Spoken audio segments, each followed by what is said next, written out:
Bezawada news BTV ప్రేక్షకులందరికీ నమస్కారం. ఈరోజు మనతో సిపిఐ జిల్లా కార్యదర్శి అదేవిధంగా రాష్ట్ర నాయకులు దోనేపూడి శంకర్ మనతో ఉన్నారు. ఆయనతో కొన్ని విషయాలు మాట్లాడడానికే మనం ఇక్కడ ప్రత్యేకంగా స్టూడియోకి రప్పించాం. చెప్పండి సార్, ఏంటి పరిస్థితి ప్రస్తుతం రాష్ట్రంలో ఉన్న పరిస్థితులు, రాజకీయ పరిస్థితులు ఏంటి? రాష్ట్ర పరిస్థితులు లేదా విజయవాడ నగర పరిస్థితులు ప్రజలందరూ కూడా గమనిస్తున్నారు. ఇవాళ ఒక రాజకీయ సంకుల సమరం జరగబోతుంది. ఈ సంకుల సమరంలో ఇవాళ ఎథిక్స్ అనేవి పోయినాయి, సాంప్రదాయాలు పోయినాయి. ఈ అర్ధరాత్రి పార్టీ మారిన వాళ్ళకి సీట్లు ఇచ్చేస్తున్నారు. అధికార పార్టీ, ప్రతిపక్ష పార్టీ, చివరికి బీజేపీ లాంటి పార్టీలు, వాళ్ళందరూ కూడా బూర్జువా పార్టీలన్నీ కూడా ఎథిక్స్తో సంబంధం లేకుండా ఫిరాయింపులను ప్రోత్సహిస్తూ సీట్ల కేటాయింపుల్లో తలమునకలయ్యింది. ఇప్పుడు ఉన్న పరిస్థితి అది తలమునకలయ్యింది. ఎన్నికల్లో ఎవరికి వాళ్ళే మేము పరిశుద్ధులమని చెప్తున్నారు. కాబట్టి వాళ్ళ పరిశుద్ధత ఎంత అనేటువంటిదో వాళ్ళ సీట్ల కేటాయింపులు చూస్తేనే మనకు అర్థమవుతుంది. కోవట్లు వచ్చేస్తున్నారు రకరకాలుగా. ఈ పార్టీలో ఉంటూ అసలు ఒక రకంగా చెప్పాలి అంటే కొన్ని జాతీయ పార్టీలని ప్రాంతీయ పార్టీలు గైడ్ చేస్తున్నాయి. సీట్ల కేటాయింపుల్లో, అలాట్మెంట్స్లో వాళ్ళ వ్యక్తులను పెట్టుకునేటువంటి పరిస్థితి చూస్తున్నాం. కాబట్టి రాష్ట్రంలో అంత ఆరోగ్యకరంగా అయితే మాత్రం రాజకీయ పరిస్థితి లేదు. అందువల్ల ఇప్పుడు ప్రజలు మీరు చూసుకున్నట్లయితే ఇప్పుడు మీరు చెప్పిన పరిస్థితిని బట్టే జనాలు కూడా వాళ్ళకే ఓట్లేసి గెలిపించే పరిస్థితి వస్తుంది కదా. మరి ఎథిక్స్ లేకుండా ఉన్న వాళ్ళకి ఎథిక్స్ లేవని మీరు చెప్తున్నారు. ఎథిక్స్ లేకపోతే అసలు ఓట్లు వేయకూడదు కదా. మరి ఎందుకని వాళ్ళనే ఓట్లు వేయాల్సిన పరిస్థితి ఎందుకు వస్తుందంటారు? ఇప్పుడు ప్రజాస్వామ్యంలో ఎన్నికలు అనేటువంటిది ఒక ప్రక్రియ. 145 కోట్ల సుశాల భారతదేశం అత్యంత ప్రజాస్వామిక దేశం, మోర్ డెమోక్రసీ ఉన్న దేశంలో ఎలక్షన్ అయినప్పటికీ అది ఒక పండుగ లాంటిది. ఎలక్షన్ ఒక పండుగ వాతావరణం వచ్చి కూర్చుంటుంది. 4 దశల వారీగా ఎన్నికలు జరుగుతుంటే ఒక ఫెస్టివల్ వాతావరణం నెలకొని ఉంటుంది. కాబట్టి ప్రజాస్వామ్యానికి పండుగే ఎన్నికలు. కాబట్టి ప్రజలు ఖచ్చితంగా పార్టిసిపేట్ చేయాలి. ప్రజల భాగస్వామ్యం లేనిదే, ప్రజలు పాల్గొన్నదే, ఓటు హక్కును వినియోగించుకుందే ఇంకా డెమోక్రసీకి అర్థమేమున్నది? కాబట్టి ఇవాళ ఒకనాడు విప్లవిస్తే యుగం అన్నది, విప్లవాల విజయం అన్నది అని చెప్పేవారు.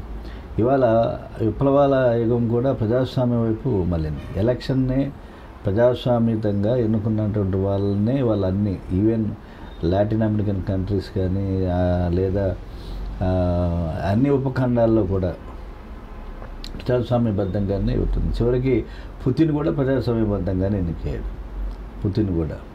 అందువలన ప్రజలు పాల్గొంటారు, ఖచ్చితంగా పాల్గొంటారు. కాకపోతే ఇవాళ ధనస్వామ్యం రాజ్యం వెళ్తుంది.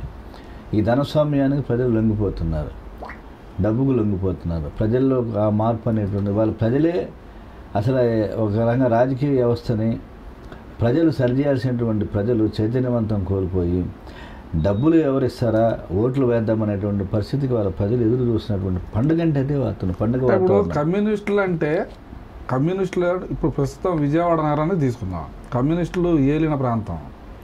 ఇప్పుడు మీరు చెప్పినట్టు ప్రతిదానికి ప్రజలు మీకు దూరం అవుతున్నారే కానీ వైఎస్ఆర్ కాంగ్రెస్ పార్టీకి కావచ్చు, టీడీపీకి కావచ్చు, బీజేపీకి కావచ్చు, ఇతరత్ర పార్టీలు ఏ పార్టీకి దూరం అవ్వట్లేదు. కానీ మీరే ఎందుకు దూరం అవుతున్నారు? కమ్యూనిస్టులుగా మీరే ఎందుకు దూరం అయిపోతున్నారు? పరిస్థితి అంటే మీలో లోపం ఉందా, మీ పార్టీలో లోపం ఉందా, ప్రజల్లోనే లోపం ఉందంటారా? మేము ఎప్పుడు కూడా ప్రజలకి దూరం ఉంటుందా. ఉదాహరణకి ఇటీవల కాలంలో 53 రోజుల పాటు ధర్నా చౌక్ స్తంభించిపోయింది. కారణం అంగన్వాడీ, ఆశ, మున్సిపల్ వర్కర్స్. కాబట్టి కమ్యూనిస్టుల పోరాటాల వల్ల ఇవాళ ఎలా ఉందంటే పోరాటాలకి ఎర్రజెండా కావాలి. ఓట్లు వచ్చేటప్పటికి బుర్జువా పార్టీలకి వేసినటువంటి పరిస్థితి. టీచర్స్ ఉన్నారు, పోరాటాలకి ఎర్రజెండానే పెడతారు వాళ్ళు, ఎన్జిఓస్ అందరూ కూడా. కానీ ఓట్లు వచ్చేటప్పటికి ఎవరికి వేస్తున్నారు? ఒక ఆయన చంద్రబాబు నాయుడు అంటాడు, ఒక ఆయన జగన్మోహన్ రెడ్డి అంటాడు, ఒక ఆయన నరేంద్ర మోడీ అంటాడు. కాబట్టి ఇవాళ పోరాటాలకేమో ఎర్రజెండా కావాలా, కేసులు మా మీద. ఉదాహరణకు నా మీద ఒక విజయవాడ నగరంలో జగన్మోహన్ రెడ్డి గవర్నమెంట్ వచ్చిన తర్వాత 26 కేసులు ఉన్నాయి నా మీద. కాబట్టి ఇవాళ ప్రజాస్వామ్యాన్ని బతికిస్తున్నది ఇంకా కమ్యూనిస్టులే. మేము దూరం కాల, మా కార్మిక సంఘాలు ఉన్నాయి. కాకపోతే ఏంటంటే చైతన్యం లోపించింది. ఇవాళ చైతన్యం లోపించడం వల్లే డబ్బు అనేది ఇవాళ ప్రధానంగా రాజ్యం వెళ్తుంది. అందువల్ల ఎథిక్స్ అనేటువంటివి పోయినవి. ఏదైనా కష్టం వస్తే కమిషన్ల దగ్గరికి వస్తున్నారు.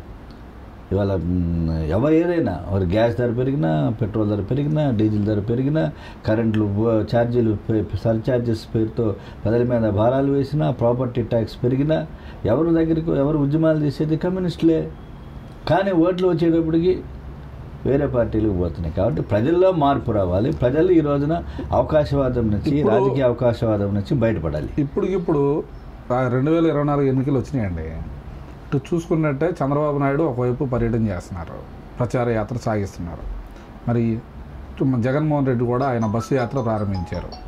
అదేవిధంగా చూసుకుంటే మళ్ళీ ఇక్కడ పవన్ కళ్యాణ్ కూడా రేపు 30వ తారీఖు నుంచి స్టార్ట్ చేయబోతున్నారు. వీళ్ళు ముగ్గురు ప్రచారాల్లో పాల్గొంటున్నారు. ప్రస్తుతం రాష్ట్రంలో రాజకీయ వేడి ప్రారంభమైంది. అసలు ఈ మూడు పార్టీల గురించి మీ కమ్యూనిస్టులుగా అసలు మీ ఉద్దేశం ఏంటి? అసలు మీరు ఇండియా కూటమిలో ఉన్నారు కదా, మీరు అసలు ఆ మూడు పార్టీలకు సంబంధించి అసలు మీరేం చెప్తారు అడిగితే? ఇప్పుడు ఎన్నికల్లో ఇక వ్యక్తిగత దూషణలు, పరస్పర దూషణలు తప్పనిచ్చి ఓ పక్క నుంచి జగను, ఇద్దరు రాయలసీమ నుంచి ప్రారంభించారు. ఇటు ఎన్డీఏ కూటమి రాష్ట్రంలో నాయకుడు చంద్రబాబు నాయుడు, ఆయన చిత్తూరు జిల్లా కుప్పం నుంచి ప్రారంభించాడు. ఆయన ఇడుపులపై నుంచి ప్రారంభించాడు. సరే, ఈయన పిఠాపురం నుంచి పీఠికాపురం అంటే పీఠికాపురం అష్టాదశ పీఠం. కాబట్టి అక్కడి నుంచి ఆయన సెంటిమెంట్గా అమ్మవారికి పూజ చేసి ప్రారంభిస్తానని ఆయన చెబుతున్నాడు. కాబట్టి వీళ్ళు ఏం చేసినా కూడా సింగిల్ ఎజెండా జగన్ని ఓడించడం అనేటువంటిది మిగతా పార్టీలు. సింగిల్ ఏజెండా జగన్కి ఏమిటి? అధికారంలోకి తిరిగి మళ్ళీ రావటం అనేటువంటిది. కాబట్టి ఈ సింగిల్ ఏజెండా ఎవరికాలే సింగిల్ ఏజెండా అని చెప్తున్నారు. కానీ ఈ ఎజెండాలో వచ్చేటప్పటికి పరస్పర దోషణలు లేదా కువిమర్శలు, ప్రజాస్వామ్యాన్ని అపహాస్యం చేసేటువంటి విధంగా ప్రకటనలు. కాబట్టి పొత్తులు కూడా చంద్రబాబు నాయుడు గారు మరి నరేంద్ర మోడీని దారుణంగా విమర్శించినటువంటి పరిస్థితి మనం చూసాం. ఎంత పరిస్థితి అంటే పాత క్లిప్పింగ్స్లోకి వెళ్తే అసలు నరహంతక నరేంద్ర మోడీ అని చెప్పేసి అన్నట్టు. గర్భస్థ శిశువుల్ని చంపించిన మోడీ అన్నాడు. మరి వాళ్ళ గర్భస్థ శిశువుల్ని గోదావరిలో చంపించినటువంటి నరేంద్ర మోడీలో శ్రీకృష్ణుడు కనపడ్డా చంద్రబాబు నాయుడికి? అలాగే అసలు ఓ పక్కన ఇక మన రాష్ట్రం వైఎస్ జగన్మోహన్ రెడ్డి సంక్షేమాల ముసుగులో రాక్షస పరిపాలన కొనసాగించాడు, ప్రజాస్వామ్యాన్ని హతం చేశాడు. నేను అడుగుతున్న వాళ్ళ చంద్రబాబు నాయుడిని లేదా జగన్మోహన్ రెడ్డిని, రాజ్యాంగం మీద ఎవరికీ ప్రేమ లేదు వీళ్ళెవరికి కూడా. నరేంద్ర మోడీ ఏం చెప్తున్నాడు? 400 స్థానాలు వస్తే అవసరమైతే రాజ్యాంగాన్ని మార్చుతామని చెప్తున్నాడు. రాజ్యాంగాన్ని మార్చడం అంటే రిజర్వేషన్స్ ఉండవు, మైనార్టీలకి రక్షణ ఉండదు, సెక్యులర్ కాన్స్టిట్యూషన్ని మార్చివేసేటువంటి పరిస్థితి, సెక్యులర్ అనే పదాన్ని తొలగించడానికి ప్రయత్నాలు జరుగుతాయి. కాబట్టి ఇవాళ రాజ్యాంగాన్ని ఉల్లంఘించడానికి ఇవాళ ప్రయత్నాలు సాగుతున్నటువంటి నేపథ్యంలో చంద్రబాబు నాయుడు కూడా ఇవాళ రాజ్యాంగాన్ని ఉల్లంఘించినట్టే కదా. అలాగే జగన్మోహన్ రెడ్డి కూడా మొన్న దాకా ఆ దేవుడు శాసిస్తాడు, అరుణాచలం పాటిస్తాడు అన్నట్లుగా నరేంద్ర మోడీ శాసిస్తాడు, జగన్మోహన్ రెడ్డి పాటించాడు. కాబట్టి జగన్మోహన్ రెడ్డి కూడా నరేంద్ర మోడీ భాగమేగా. ఇప్పుడు జరాసంధుడికి అర్ధ శరీరం ఉండేది, మహాభారతంలోకి వెళ్తే జరాసంధుడికి ఆ సగం చర్మం ఓ పక్క పడేది, వచ్చి పడేది, మళ్ళీ అతుక్కునేది. అలాగే ఇవాళ నరేంద్ర మోడీకి సగం శరీరం ఏమిటంటే చంద్రబాబు నాయుడు, సగం శరీరం వైఎస్ జగన్మోహన్ రెడ్డి. ఇవన్నీ మళ్ళీ అతుక్కుంటాయి, వెళ్ళి యుద్ధం అయిపోగానే మళ్ళీ అతుక్కుంటాయి. కాబట్టి ఇవాళ ఇటువంటి జరాసంధులు లేకపోతే అర్ధనారీశ్వర తత్వం ఉన్నటువంటి వాళ్ళ ఎన్నికల్లో ప్రజాస్వామ్యంలో తప్పదు. మంచి వాళ్ళు ఉన్నారు, కేరళ లాంటి, తమిళనాడు లాంటి రాష్ట్రాల్లో మంచి లీడర్స్ ఫైట్ చేస్తారు. నేను చెప్తున్న కేరళ విషయానికి వెళ్దాం. కేరళలో డబ్బులు ఇచ్చిన నాయకులను ఓడించిన పరిస్థితులు చూసాము, డబ్బులు ఇచ్చేవారినే ఓడించడం చూసాము. అసలు కేరళ ఓటర్లకి ఆంధ్ర ఓటర్లకి ఉన్న తేడా ఏంటి అసలు? కేరళలో విద్యార్థికులు ఎక్కువ, 100% లిటరసీ ఉన్నటువంటి ప్రాంతం. అలాగే లెఫ్ట్ ఐడియాలజీ ఉన్నటువంటి ప్రాంతం, అవకాశవాదం కాదు. అందువల్ల అక్కడ 5 years కూడా చేంజ్ చేస్తూ ఉంటారు. ఈసారి లెఫ్ట్ని మళ్ళీ తిరిగి రెండోసారి ఎన్నుకున్నారు. చరిత్రలో మొదటిసారిగా తిరిగి మళ్ళీ రెండోసారి అధికారంలోకి వచ్చింది పినరాయి విజయన్. కాబట్టి అక్కడ ఉన్నటువంటి ప్రజలు వాళ్ళ సింప్లిసిటీ, రాజకీయ నాయకుల సింప్లిసిటీ, అలాగే కరప్షన్ సహించరు కేరళ పీపుల్. అందువల్ల కేరళలో ఏమిటంటే ఇంకా ఆ నాయకులను మేము చూస్తే నిజంగా అసలు ఆ సింప్లిసిటీ, వాళ్ళ సాంప్రదాయాలకి పెద్దపీట వేస్తారు, సంస్కృతికి పెద్దపీట వేస్తారు. ఈవెన్ ట్రావెన్కోరుల సంస్థానం లాంటివి కూడా ఇలా కూడా సిపిఎం లీడర్స్ ఉన్నారు. అన్నింటిలో గెలిపోయారు, చర్చిలో గెలిపోయారు, దేవాలయాల్లో గెలిపోయారు, మసీదుల్లో గెలిపోయారు. లెఫ్ట్ అన్ని చోట్ల విస్తరించింది. కాబట్టి అక్కడ లెఫ్ట్ బలంగా వేళ్ళూనుకున్నది. అందువల్ల కేరళకి మనకు తేడా ఏమిటంటే మనకి ఇక్కడ మంది రిచెస్ట్ స్టేట్ ఆంధ్రప్రదేశ్. పారిశ్రామికవేత్తలు ఎక్కడి నుంచి సాఫ్ట్వేర్ కానీ పారిశ్రామికవేత్తలు కానీ అసలు బాగా డబ్బు పెట్టుబడులు పెట్టేటువంటి వాళ్ళు కానీ మన రాష్ట్రం ఉన్నారు. హైదరాబాద్ని బాగు చేసింది అంతే ఎవరు? మన వాళ్ళు కదా, ఆంధ్రప్రదేశ్ ఆంధ్ర పీపుల్ కదా, ఆంధ్ర వ్యాపారస్తులు పారిశ్రామికవేత్తలు ఇండస్ట్రీస్ పెట్టింది మన వాళ్ళే. కాబట్టి ఇక్కడికి వచ్చినప్పుడు ఏంటంటే ఎప్పుడైతే సేవా రాజకీయాలు పోయినాయి, ఒకనాడు పత్రపల్లి సుందరయ్య, చంద్రరాజేశ్వరరావు, ఐదేవర కాళేశ్వరరావు, మరిపిల్ల చెట్టి, తమ్మిన పోతరాజు, టీవీఎస్ చలపతిరావు, దమ్మాలపాటి రామారావు ఇటువంటి రాజకీయ నాయకులు పుట్టిన గడ్డ మన విజయవాడనే మనం చూసుకుంటే, మనం కంపేర్ చేసుకుంటే ఇవాళ వీళ్ళందరూ కూడా నిస్వార్థ ప్రజాసేవకులు.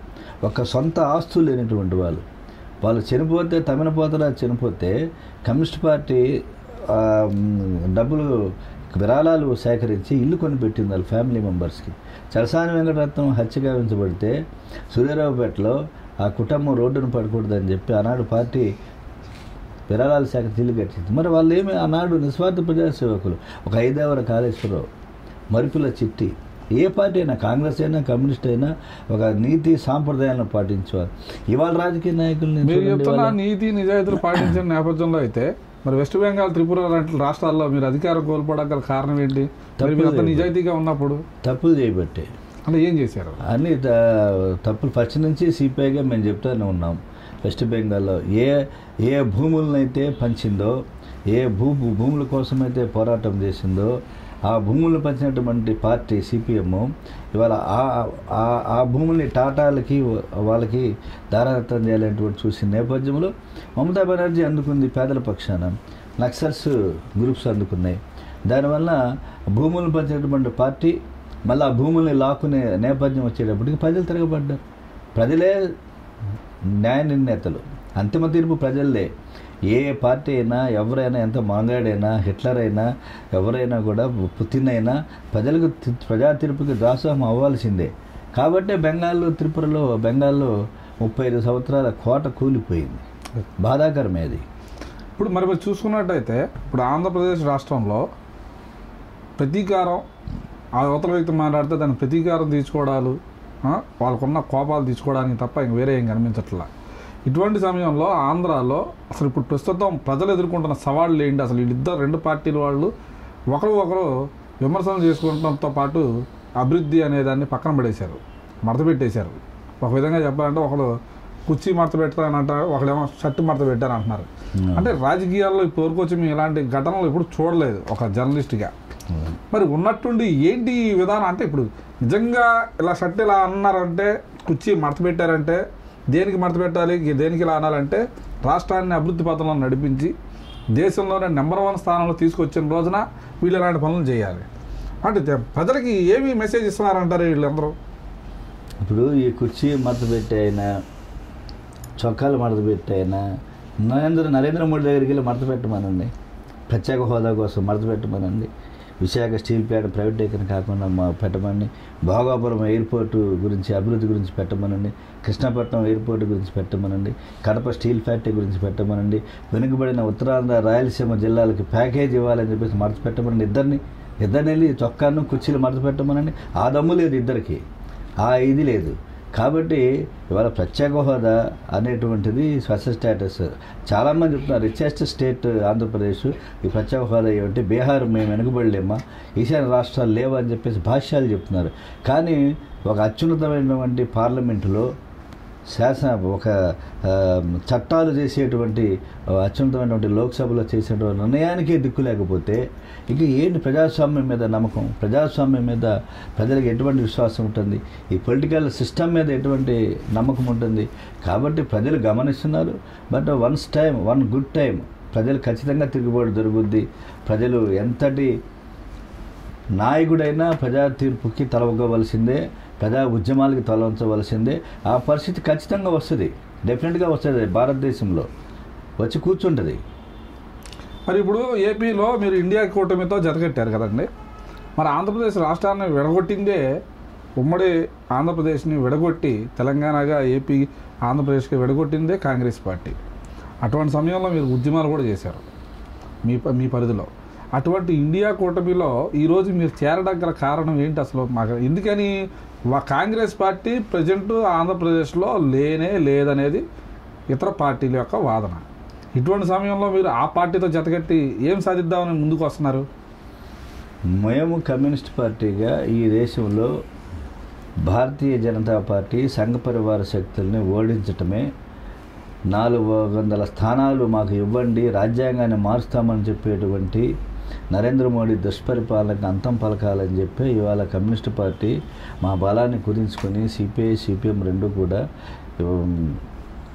ఖచ్చితంగా ఈ సంఘ పరివార శక్తుల్ని, సెక్యులరిజాన్ని కాపాడుకోవాలి, లౌకిక వ్యవస్థను కాపాడుకోవాలి, పరమత సహనాన్ని పాటించేటువంటి భారతదేశం, భిన్నత్వంలో ఏకత్వం, విభిన్న జాతులు సంస్కృతి కలగలిపి భారతదేశం, అటువంటి భారత జాతి యొక్క ఔన్నత్యాన్ని కాపాడుకోవాలన్నటువంటి ఒక మహా లక్ష్యమే ఇది.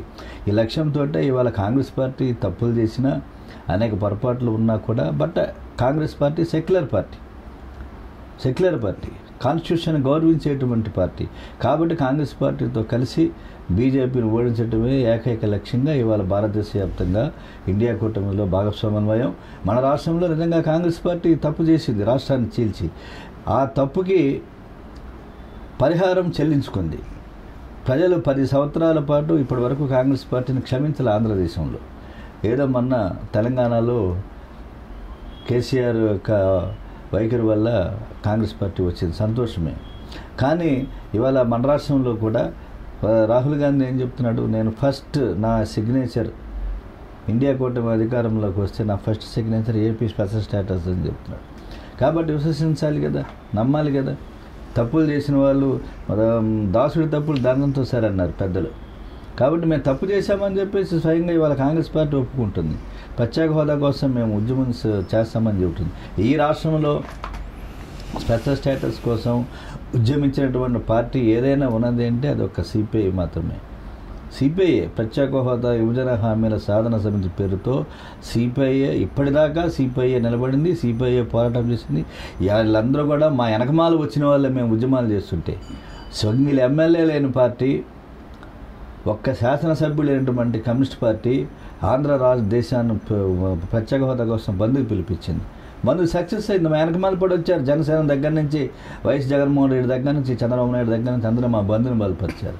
కాబట్టి ఆ సమయం పరిపక్వమైనప్పుడు ఖచ్చితంగా ప్రజలు మన వెంట ఉంటారు. మనం సీట్లతో పని ఉండదు, మాది ఉద్యమాల పార్టీ. కాబట్టి ఉద్యమాలు కమ్యూనిస్ట్ పార్టీని బతికిస్తే ఇవాళ ఈ ధనస్వామ్యానికి ప్రజాస్వామ్యం జరిగే పోరాటంలో మేము చిన్నగా కనపడవచ్చు, కానీ మినుగుడు బురుగు కూడా కాంతిని వెదజల్లుతుంది. దానికి అవకాశం వస్తుంది. ఖచ్చితంగా రాబోయేటువంటి కాలంలో మాకు ఆశాజీవులు ఖచ్చితంగా భారతదేశానికి కమ్యూనిస్టుల అవసరం ఉన్నది. కమ్యూనిస్టులు లేనిదే ఈ దేశం అభివృద్ధి చెందదు, ఈ దేశం మనుగడ సాగించలేదు. నరేంద్ర మోడీ లాంటి నియంత్రణను ఎదుర్కోవాలి అంటే కమ్యూనిస్టుల పోరాటాలు ఈ దేశానికి, దేశ ప్రజలకు అవసరం అనేటువంటిది. అందువల్ల ఇండియా కూటమితో మేము పొత్తు పెట్టుకున్నాం. మీరు చెప్తున్న నేపథ్యంలో నిజంగా భారతీయ జనతా పార్టీ ప్రజా వ్యతిరేక విధానాలను అవలంబిస్తే ఇన్నిసార్లు నరేంద్ర మోడీకి అధికారం ఇవ్వటం అసాధ్యమైన విషయం. ఆయనకి ఇచ్చారు, ఓకే, ప్రజలు కూడా నమ్మి ఆయనకి ఇస్తున్నారు. నరేంద్ర మోడీ అనే వ్యక్తి ప్రధానమంత్రిగా ఉన్నప్పుడు గతంతో పోల్చుకుంటే ఉగ్రవాద దాడులు అయితే పూర్తిగా తగ్గాయి. అది మీరు అవునన్నా కాదన్నా అది మాత్రం వాస్తవం. దీన్ని మీరు ఏకీభవిస్తారా లేదా? ఇప్పుడు జనరల్గా భారతీయ జనతా పార్టీ పేట్రియటిజాన్ని, జాతీయతావాదాన్ని రెచ్చగొడుతుంది, దేశభక్తియుతమైన వాతావరణాన్ని. ఈ దేశభక్తికి మేమే తార్కాణం అని చెప్తున్నారు. నేను అడుగుతున్నా సూటిగా సంఘ పరివారాన్ని, బీజేపీ వాళ్ళని, మహాత్మా గాంధీని చంపింది ఎవరండి? మహాత్మా గాంధీని చంపినటువంటి గాడ్సే వారసులకి దేశ ప్రజలు పట్టం కట్టారు. దానికి కారణం కమ్యూనిస్టులు కాదు, కాంగ్రెస్ పార్టీ బలహీనపడటం. కాంగ్రెస్ పార్టీ అనుసరిస్తున్నటువంటి విధానాలే దానికి కారణం. ఇవాళ నరేంద్ర మోడీ చేతుల్లోకి ఈ దేశం పోయింది అంటే ఒక పంచభూతాలు, ఈడీ, ఐటీ, పోలీస్ ఇవన్నీ ఈ దేశాన్ని పరిపాలిస్తున్న నరేంద్ర మోడీకి పంచభూతాలు ఇవే పరిపాలిస్తుంది. ఇవాళ ముఖ్యమంత్రులు సైతం కూడా లోపలికి వేసిపోయి వస్తుంది. కారణం ఏమిటి? వల్ల కాంగ్రెస్ పార్టీ బలహీనపడుతుంది. కాంగ్రెస్ పార్టీ చేసిన విధానాలు కారణం దానికి. అందువల్లే కానీ మరి ఎదుర్కోవాలి, శత్రువును ఉమ్మడిగా ఎదుర్కోవాల్సిన పరిస్థితి ఉన్నది. అది ప్రజాతంత్ర ఉద్యమాల మీద కూడా, కమ్యూనిస్టుల మీద కూడా దాడి కొనసాగేటువంటి అవకాశం ఉన్నది. అందువల్లనే ఇవాళ ఉమ్మడిగా కాంగ్రెస్ పార్టీతో కలిసి కమ్యూనిస్టులుగా ఇతర ప్రజాతంత్ర శక్తుల్ని కలుపుకొని మోడీ పరిపాలనకు వ్యతిరేకంగా ఫైట్ చేశారు. ఇప్పుడు రాష్ట్రంలో ఇండియా కూటమి నేపథ్యంలో అందరూ కలిసి ముందుకు వెళ్తున్నారు, బాగానే ఉంది. ఎన్ని సీట్లు సాధిద్దామని మీరు లక్ష్యంగా ముందుకు వెళ్తున్నారు అంటే మీరు మాట్లాడుకున్నారు కదా, బలమైన పార్టీలు ఇటు తెలుగుదేశం కావచ్చు, జనసేన పార్టీ కావచ్చు, ఇటు వైఎస్ఆర్ కాంగ్రెస్ పార్టీ కావచ్చు. ఇటువంటి తరుణంలో అసలు పూర్తిగా కోల్పోయిన కాంగ్రెస్ పార్టీతో మీరు ఎన్ని స్థానాల్లో గెలవబోతున్నారని మీరు చెప్పగలుగుతారు? గట్టిగా మిమ్మల్ని ఇప్పుడు నేను క్వశ్చన్ చేస్తే ఎన్ని స్థానాలు గెలుస్తామనేది గెలుస్తాం, ఖచ్చితంగా గెలుస్తాం. ఎన్ని స్థానాలు అనేటువంటిది అది ప్రజా తీర్పు. కొత్తగా ఆంధ్ర రాష్ట్రం మీద ఇవాళ రెండు రాజకీయ పార్టీల వ్యవస్థ మధ్య నలుగుతూ ఉన్నది. చంద్రబాబు నాయుడు, జగన్, వీళ్ళిద్దరి మధ్యన ఇవాళ ఈ ఎన్నిక మాత్రం చంద్రబాబు నాయుడు, జగన్ మధ్యన కొనసాగుతూ ఉంది. తృతీయ ప్రత్యామ్నాయంగా ఇండియా కూటమి అనేటువంటిది ఎదగాలి, పుట్టినప్పులు పడుతుంది. కాబట్టి it will take some time, పడుతుంది. కానీ భవిష్యత్తు మాత్రం ఈ రాష్ట్రంలో ఇండియా కూటమిదే. ఖచ్చితంగా ఇండియా కూటమే రేపు భవిష్యత్తులో ఈ రాష్ట్రంలో. రేపు చంద్రబాబు నాయుడు ఓడిపోయినా బీజేపీ బలపడుద్ది, జగన్మోహన్ రెడ్డి ఓడిపోతే కాంగ్రెస్ పార్టీ బలపడుతుంది. జాతీయ పార్టీల ప్రభావం ఖచ్చితంగా వచ్చి కూర్చుంటుంది. ఖచ్చితంగా ఇండియా కూటమి భవిష్యత్తులో రాబోయేటువంటి కాలంలో ఈ 2 మాసాల కాలాన్ని పక్కన పెట్టినా రాబోయే కాలంలో భవిష్యత్తులో ఇండియా కూటమిదే పైచేయిగా ఉంటుంది. ఆ వైపుగానే అడుగులు పడుతున్నాయి. ఓకే, ఇది చూశారు కదా ఈరోజు మరి సిపిఐ మరి ఎన్టీఆర్ జిల్లా కార్యదర్శి, అదేవిధంగా రాష్ట్ర నాయకులు ధోనేపూడి శంకర్ మనతో చెప్పిన చాలా అంశాలు. ప్రస్తుతం రాష్ట్రంలో అదేవిధంగా దేశవ్యాప్తంగా ఇటు కమ్యూనిస్టుల పాత్ర మీద మనకి అనేక అంశాలు వివరించారు. మళ్ళీ మరొక అంశంతో మళ్ళీ మీ ముందుకు, మరో ఇంటర్వ్యూతో మీ ముందుకు వస్తాను. అప్పటి వరకు నమస్కారం.